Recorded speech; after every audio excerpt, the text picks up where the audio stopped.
India എൻ്റെ രാജ്യമാണ്. എല്ലാ ഇന്ത്യക്കാരും എൻ്റെ സഹോദരീ സഹോദരങ്ങളാണ്.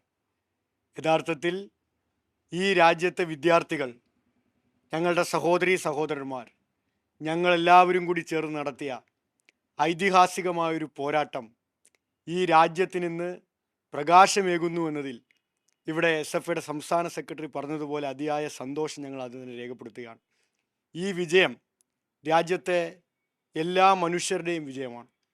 ജനാധിപത്യ ഇന്ത്യയിൽ ഇന്നും വിശ്വാസം നഷ്ടപ്പെടാതെ ഈ ഇന്ത്യക്കകത്ത് ചോദ്യങ്ങൾ ചോദിച്ചാൽ, പ്രതികരിച്ചാൽ, പ്രതിഷേധിച്ചാൽ ആ ഇന്ത്യയെ നിലനിർത്താൻ കഴിയുമെന്ന് വിശ്വസിക്കുന്ന എല്ലാ സമര പോരാളികളുടെയും വിജയമായി ഞങ്ങളിതിനെ കാണുകയാണ്.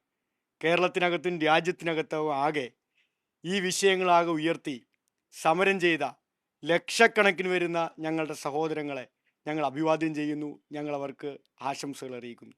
ഞങ്ങളുടെ ഈ വിജയം SFI ഉൾപ്പെടെയുള്ള വിദ്യാർത്ഥി സംഘടനകൾ, CJP ഉൾപ്പെടെയുള്ള രാഷ്ട്രീയ പ്ലാറ്റ്ഫോമുകൾ നടത്തിയ ഐതിഹാസികവും സംഘടിതവുമായ വിജയത്തിൻ്റെ ഒരു പോരാട്ടത്തിൻ്റെ വിജയമാണ്. ഈ വിജയത്തിൽ ഞങ്ങളുടെ മുഖത്തു നിന്ന് പുഞ്ചിരി വിരിയുമ്പോൾ ഈ പുഞ്ചിരി നീറ്റ് പരീക്ഷ എഴുതിയ 22 ലക്ഷം വിദ്യാർത്ഥികളുടെ കൂടി പുഞ്ചിരിയാണ് എന്ന് ഞങ്ങൾ മനസ്സിലാക്കുന്നുണ്ട്. ഞങ്ങളുടെ കണ്ണിൽ തെളിയുന്ന ഈ പ്രകാശം ഈ നീറ്റ് പരീക്ഷയുടെ പേരിൽ ആത്മഹത്യ ചെയ്യേണ്ടി വന്ന 22 കുഞ്ഞുങ്ങളുടെ, വിദ്യാർത്ഥികളുടെ കണ്ണീരിനാൽ ഇന്നും മുറിവുണങ്ങാത്ത രക്ഷിതാക്കളുടെ ഭാവി ജീവിതത്തിൻ്റെ പ്രകാശം കൂടിയായി ഞങ്ങൾ കാണുകയാണ്.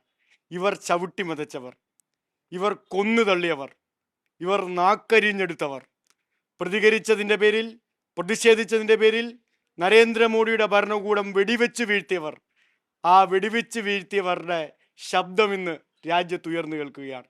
ഈ തരംഗം, ഈ വിദ്യാർത്ഥികളുടെ വിപ്ലവം ഇവിടം കൊണ്ട് അവസാനിക്കുമെന്ന് നരേന്ദ്രമോദി ഗവൺമെൻറ് തെറ്റിദ്ധരിക്കാനേ പാടില്ല.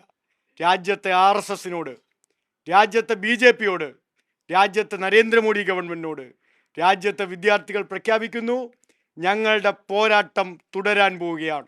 ഒരാളുടെ മുന്നിലും മുട്ടുമടക്കില്ലെന്ന നിങ്ങളുടെ അഹങ്കാരത്തിനേറ്റ അടിയാണ് ധർമ്മേന്ദ്ര പ്രധാൻ്റെ ഈ രാജ്യമെങ്കിൽ തുടരെ തുടരെ അടിയേറ്റു വാങ്ങേണ്ട ഗതികേടാണ് രാജ്യം ഭരിക്കുന്ന ഗവൺമെൻറ്റിനെ ഇനി കാത്തിരിക്കുന്നത്.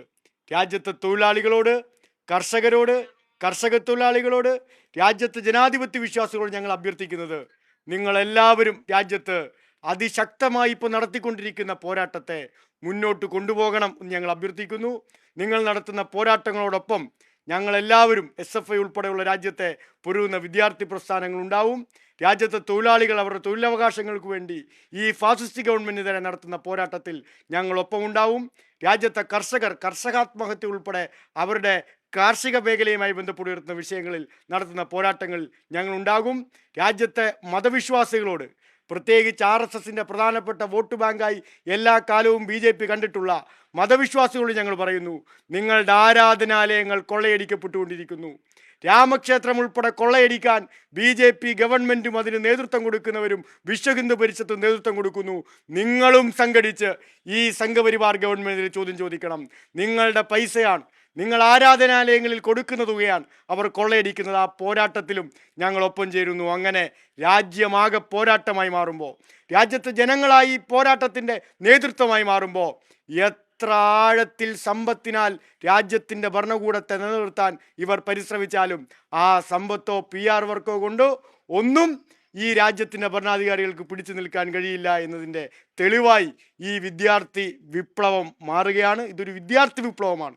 രാജ്യത്തെ നേരവകാശികൾ, ഈ രാജ്യത്തെ സ്വാതന്ത്ര്യ സമരത്തിൻ്റെ പൈതൃകം പേറുന്ന ഞങ്ങളുടെ എല്ലാവരുടെയും പൂർവികർ നടത്തിയ ത്യാഗോജ്വലമായ സ്വാതന്ത്ര്യ സമര പോരാട്ടത്തെ പിൻപറ്റുന്ന ഈ നാട്ടിലെ യഥാർത്ഥ രാജ്യസ്നേഹികൾ, യഥാർത്ഥ ദേശസ്നേഹികൾ, രാജ്യത്തിൻ്റെ ജനാധിപത്യത്തെയും ഭരണഘടനയും വിശ്വസിക്കുന്നവർ നടത്തിയ പോരാട്ടത്തിൻ്റെ വിജയമാണിത്.